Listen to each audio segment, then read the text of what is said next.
هلا يا حلوين، تعالى اقول لكم ازاي نعمل من سوت واحد كذا اوتفيت. اول حاجه هنلبس السوت بالشكل ده. انا بحب السوتات جدا في الصيف، بيكونوا لذاذ جدا وبيكونوا عمليين وبينفعوا بالنهار والخروجات السريعه وفي المصيف وفي الحاجات السريعه دي بتبقى حلوه جدا جدا ومريحه. اول حاجه لبسته بالشكل ده، يلا بينا نستفاد بيه بكذا شكل. هاخد البنطلون واحط عليه شميز جينز واندر شيرت ابيض، وكده عملت طقم تاني خالص وشكله لذيذ جدا وعملي وسريع، واقدر البسه زي ما قلت لكم بكذا شكل زي ما انتم شايفين كده. دايما اعملوا كده في هدومكم، هتحسوا بتغيير وهتحسوا ان انتم من قطعه واحده عملتوا حاجات كتير قوي.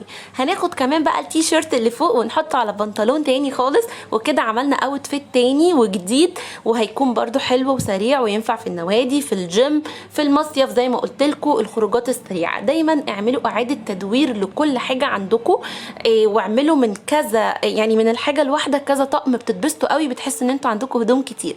وكمان اخدت البنطلون وحطيت عليه تي شيرت اسود زي ما انتم شايفين كده، وعملت اوتفيت رابع، فكان شكله لذيذ قوي. اعملوا كده دايما في هدومكم وحسوا بالتغيير واعملوا افكار حلوه. لو عجبكم الفيديو وعجبكم الافكار قولوا لي اعمل لكم فيديوهات تانية، اعملوا لايك وشير. باي باي.